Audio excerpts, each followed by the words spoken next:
Hello, my name is Alan. I've been a teacher 25 years, the last 5 of which working for EXA Foundation, a non-profit education foundation.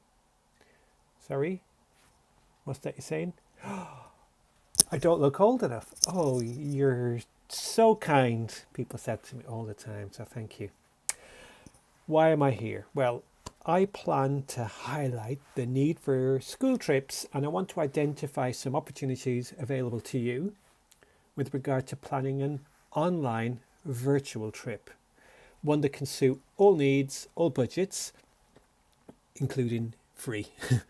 And I'm going to suggest after this session that you consider hosting an online trip. And I'm going to provide you with some advice, so if you decide you want to host your own, you can.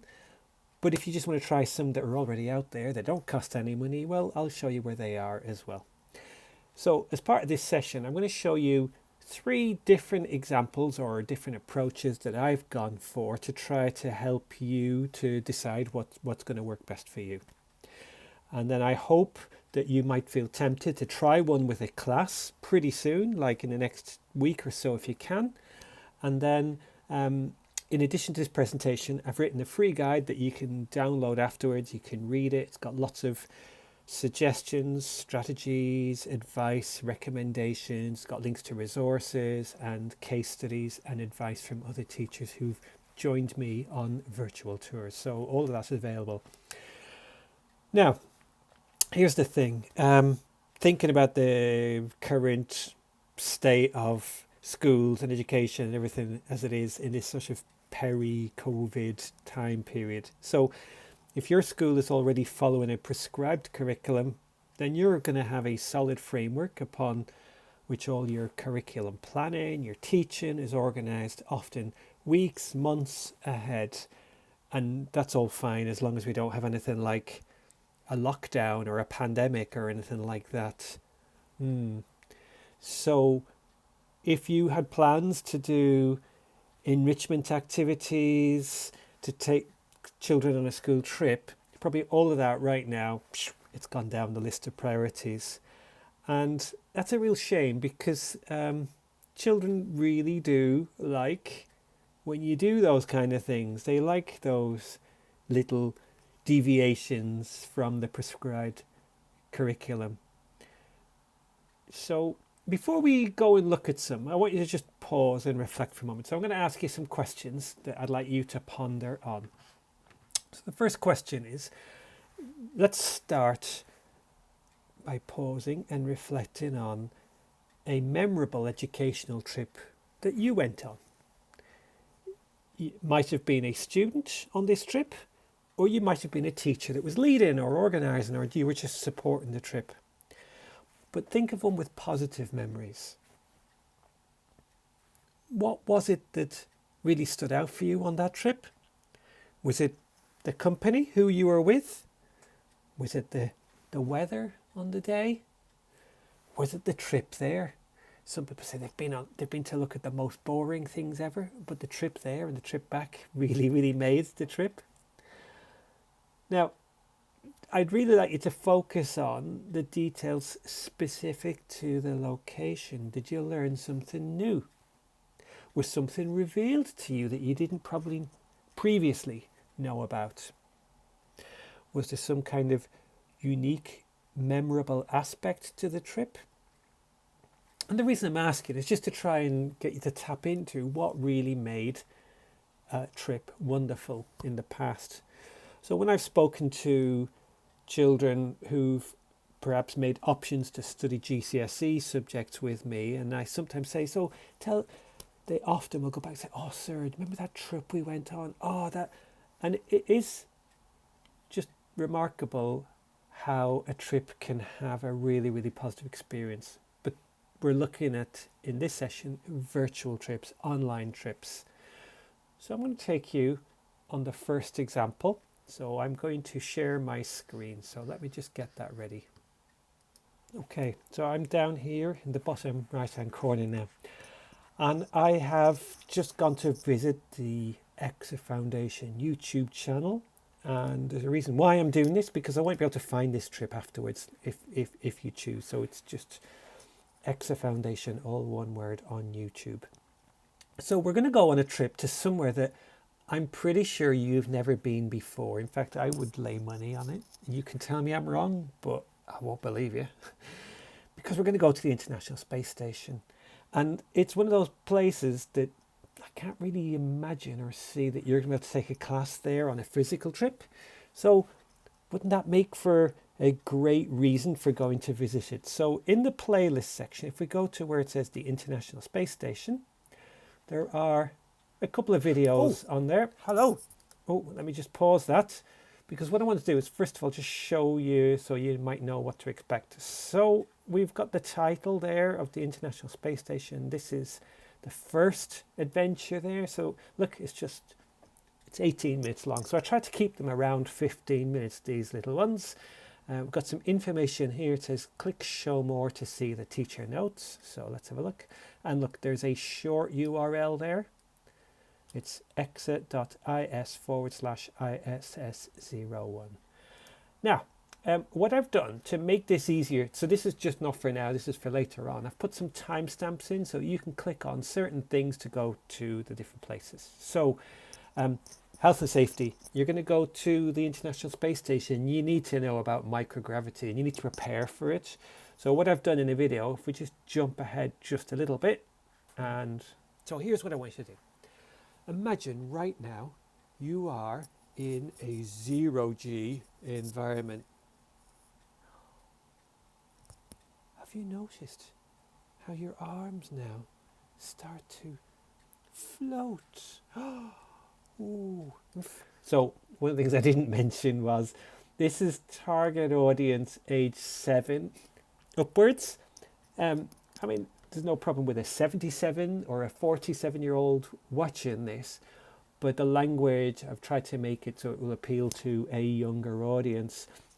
So I make suggestions in like, when you get home tonight and you're going to bed, instead of getting straight into the bed, lie on the bed and practice your 0G or microgravity moves. Now, one of the other things, as the video goes on, it talks about some of the challenges, talks about how noisy, why is it so noisy on there? So there's lots of questions, and I want this to be done in a sort of, as much as you can with a video, to be done in a sort of experiential, curiosity-fired trip, but all within 15 minutes. And one of the problems is, how do you eat your breakfast on the International Space Station? So I raised 5 questions later on in the video. Again, I want you to imagine with me that it's morning time. We've just woken Steve up and you've just woken up. So come on. Oh, morning time. Now, so the questions, I read them out in the video, but they're here as well for the teacher. You could just, if you want, save time, copy and paste them. And it's, what would you be able to eat and drink for breakfast? And if children are saying things like, oh, I like Cocoa Pops. How's that going to work if they're all floating around? You're trying to catch them all with your spoon and the milk's going one, So there's a little bit of fun that you can have with this if you decide as a teacher to pause, rewind, discuss. Or you could simply just sit back, press play and let Alan do the thing for you. And there's questions about, do you need a table? How do you prevent your food from floating around? And a few other things like that. So then what we do is what you've not seen yet is we talk to an astronaut on board and he then tells us the answers. So there are 5 questions. So let's go and ask to Steve this bit here. Food stowage. Over here is where we keep our food. I should say that right here. We're thinking about breakfast. Food stowage. Okay. So this is always interesting. So we have things categorized a little bit into, of course, people's own little food they have, and we have breakfast and sides, etc. So if you want something out of breakfast, you come over here, you look, and of course right now we're hurting for breakfast because we got scrambled eggs is about what's left, and maybe some sausage patties. I love how he says that right now we're hurting for breakfast, and I have not been on the International Space Station. I have never spoken to Steve, but I try to create a little bit of the sense or perception that there's a dialogue going on there with us and the International Space Station. So there's an example, like I say, you could just take it out of the box, try it with a class, and just see how it works. Now, all of these tours, they're constantly, I'm developing and improving them. So, if you can think of ways of improving them, then please let me know, and I will do everything that I can to do so. Now, there's something else I want you to think about. And it's more of just a caveat or a warning. So I'm going to show you 2 more examples in a moment, but I just want you to bear in mind that the examples I'm sharing are from my teaching background. So my subject is design, technology, computing, electronics, computer science. So that's why mine are from my own subject expertise. And I know you, with the knowledge that you have, the experience of your subject, then you'll be able to apply that to the examples that you choose to do. So I don't really know a huge amount about biology, but if you decided you wanted to organize a virtual trip to the esophagus, which I think is somewhere in the throat, well, you might decide that's a good idea or not. That's the first thing. Now, the second thing is people will often put their hand up and say, Alan, what technology are you using for these? Are you using the Google Cardboard headsets? And I'm like, no. I'm just going for the lowest tech that I can. So I'd say traditional school trips give lots of opportunities for engaging, inspiring learning experiences in a stimulating way away from the classroom. But how these virtual visits that I'm suggesting are, rather than just visiting the location, we're trying to use the children, the students, their imagination. And to support that, I'm using the sound from the videos, a collection of photographs. I'm not really using anything high tech. In fact, my experience has been that those things can often let you down because they don't always work the way that you want. So let's go and look at another example now. Now, this next one, I'll warn you, I'm going to just make it look like I've been making this one up as I go along. It's going to seem a bit impromptu.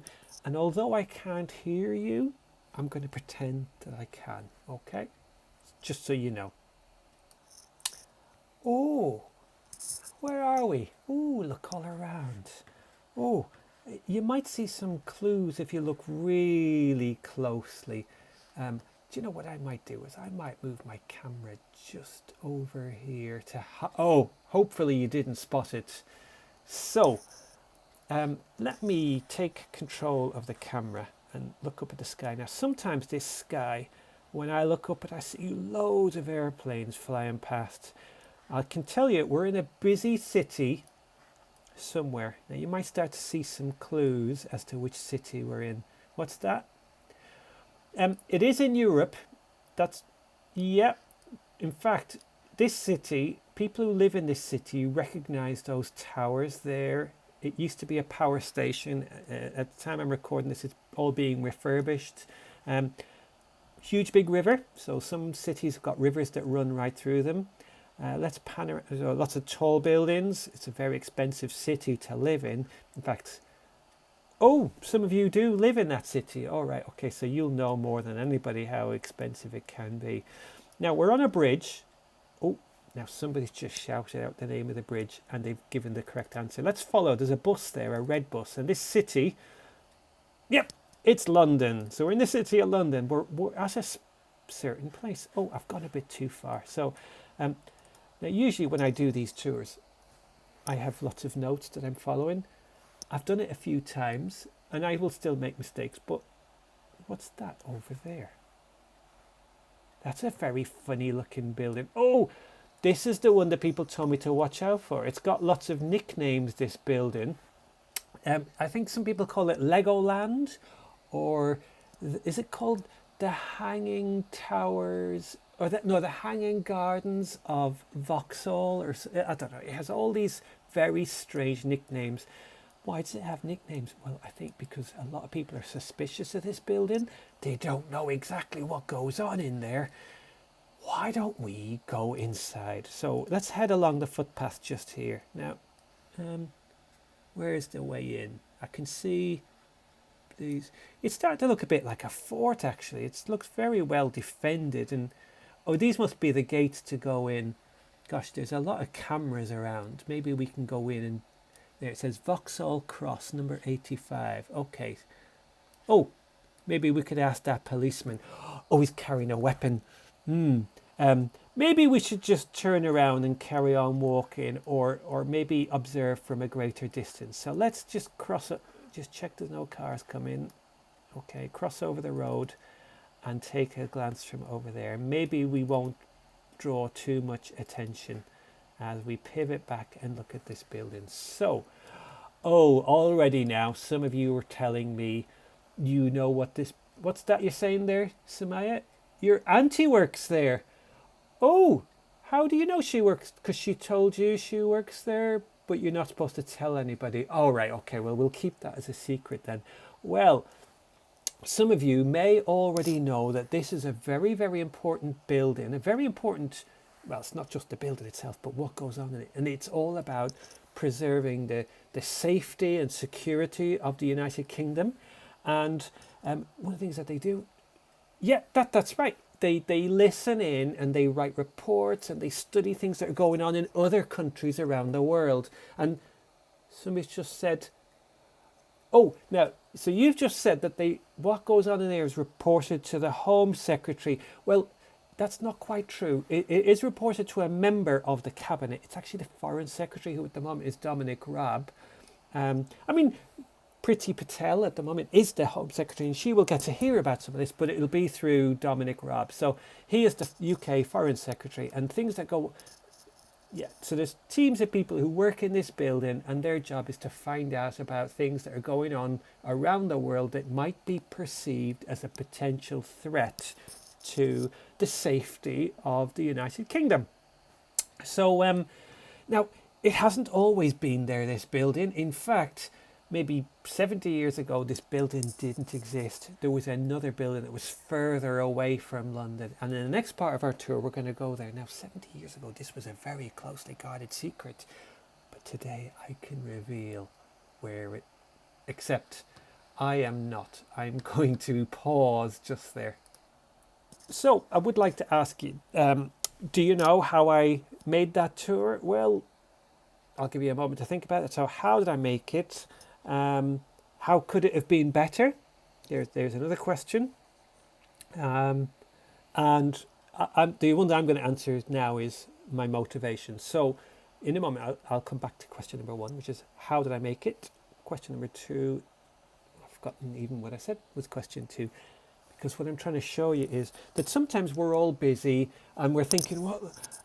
And actually, this was pretending to be a very impromptu visit to a location. And this one, how did I do it? Well, I just used some of the images that are already shared on Google Street View, Google Maps. Some of them have been collected and gathered by Google, others have been shared by other people. And in the video example that I showed you earlier, when we went to the International Space Station, well, that was facilitated by some videos that I just found online and made use of. This is making use of resources that are already available online, the one where we go to Vauxhall Cross. Now, there is another solution as well, which I'm going to suggest. So I would say if you're liking the idea of an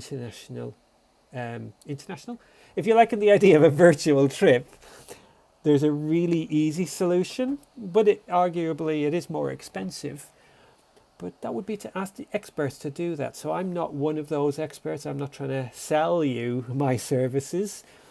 What I would suggest that you do, if you know that there's a particular museum or organization or association, they may already have an option that you can pay for.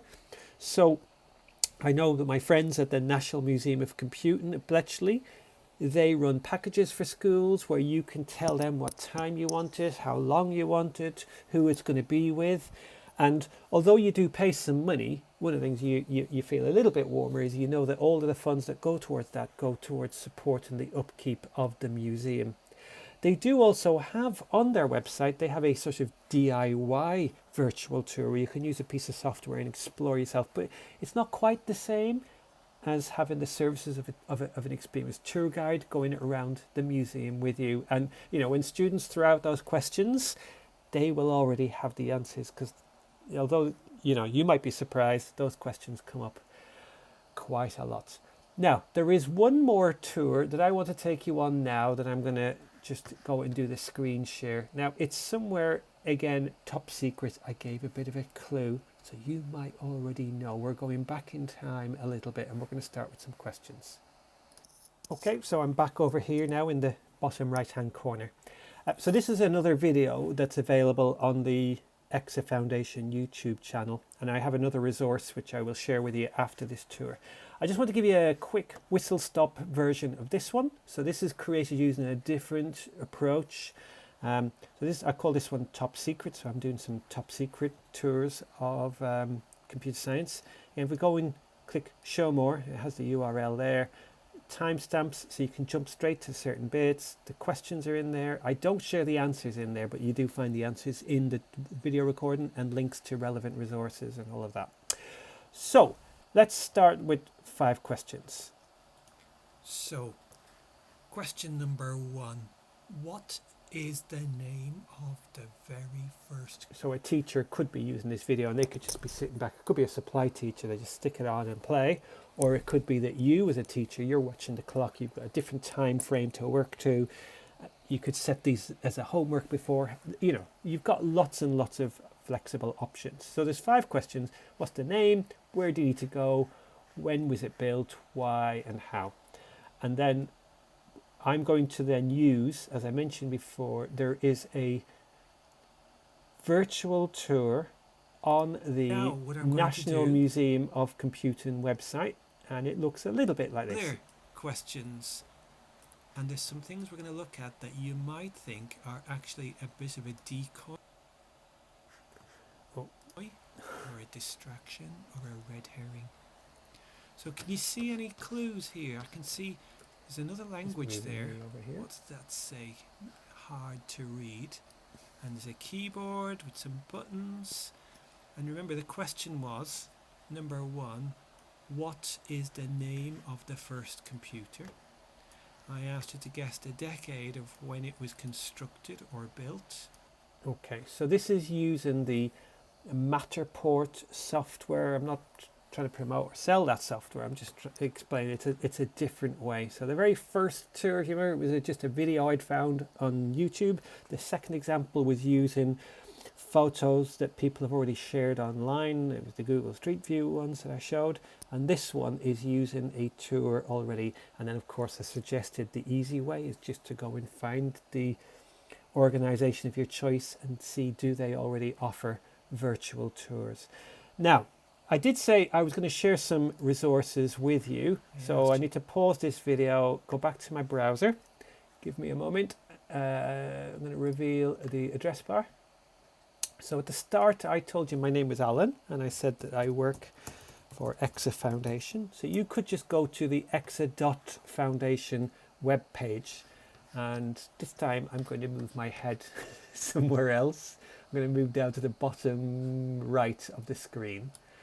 So I'm on the exa.foundation site, and what I need to do is I need to go to the press tab. Means press like media, not press as in push. And there are articles on there, and you'll probably find when you get there, towards the top is one that says Hello World Virtual Visits. And this is an extract from a magazine that's freely available to teachers. It's called Hello World, and the actual article is, there's about 4 or 5 pages. Of course, you don't have to read them all, just decide what it is. But everything I've shared with you so far, there are links to it in there. The only thing is the YouTube channel isn't. You'll hear or read case studies from teachers who've joined me on trips. We've done some trips that were a full day, we've done some that were a full lesson, and we've done some that were a full 15 minutes. And there's loads of different suggestions and advice in there. Now, what I'm going to do now is I'm going to end up with a few questions. I think I've got about 5 more minutes left. It's time for me to start asking you some questions. So just before this disappears, I said before, it's exa.foundation. It's the Hello World virtual visit. But do you know what? I'll tell you my email address as well in case you can't find it and you need it. So my email is Alan, A-L-A-N, at exa.foundation. You can find me on Twitter, Facebook, and all those kind of places as well, and I can reply instantly to your message. Now, I'm going to ask you some questions, and I'm going to guide you in your answers. Okay, so I think we've got about 3 or 4 minutes left. So my main question is, what do you see now, based on the 3 tasters we've had of those different examples? What do you see are the wins or the major advantages of a virtual visit compared to the sort of traditional physical visit where you go in person? And I'm going to repeat the question again because I want you to start thinking about these. What advantages does a virtual trip have over the conventional in-person or physical visit? And I'm looking around, waiting for answers. Oh, so somebody's just said they're free. Well, I would say lower cost, because again, you don't know yet which particular model you're going with. So definitely they can be free. They may be lower cost. I think it's very unlikely that an online virtual trip is going to cost more than a physical trip when you factor in the amount of time the teacher cover costs, the transport, the time that you spend doing all the risk assessments. And while we're talking about that, I can see a hand. Oh, yeah, somebody has said 0 travel time. Now, that can be seen as an advantage. Well, we, as you saw, in the space of half an hour, we've been up to the International Space Station, we've been to Vauxhall Bridge in London, and we've just been to Bletchley. Sorry, that was a spoiler if you didn't know already. So with minimal travel time, of course, it's not going to feel the same as it does when you're spending 2 hours on a coach on a hot July day with children who've eaten too many sweets and drank too much fizzy drinks and pass me the sick bag. Yeah, so there's pros and cons of both. Okay, so Michael at the back, he's just said the destination choices, you're not as restricted by geographical boundaries as we demonstrated with the International Space Station. I made a suggestion earlier, a biology trip might go to the esophagus or other organisms and things. Sorry, I'm not really a biology person. Now, you could argue that a virtual trip could be substantially less stressful.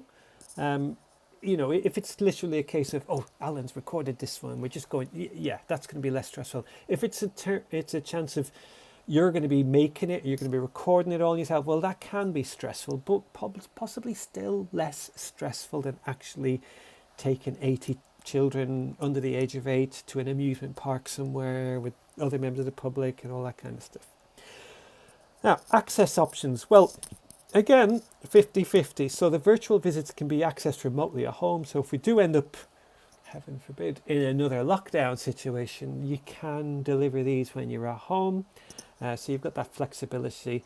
And also in terms of flexibility, you know that you can always cancel, postpone, reschedule a virtual visit last minute if things, whereas it's a real pain if you have to do that with a physical visit.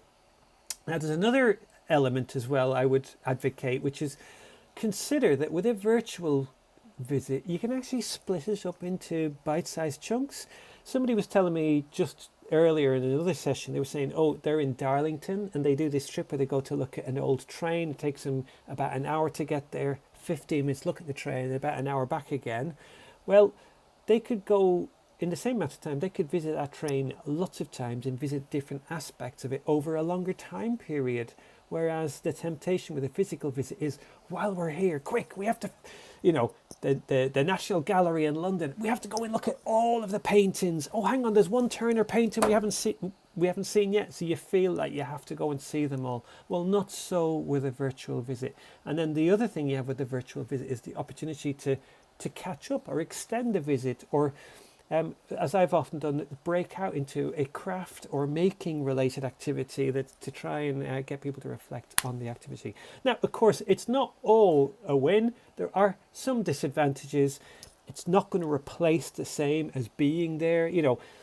15 minutes on a virtual tour of Disneyland you're not going to sell it to me compared to spending 3 days there, you know, all expenses paid.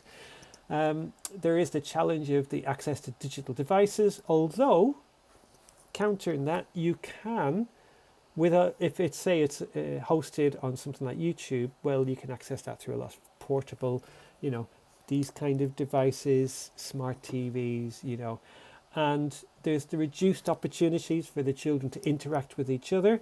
Well, that's where I say you need to consider breakout rooms, for example, as a way of mitigating against that.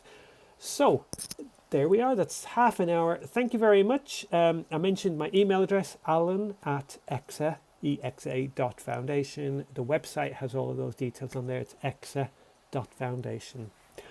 Thank you.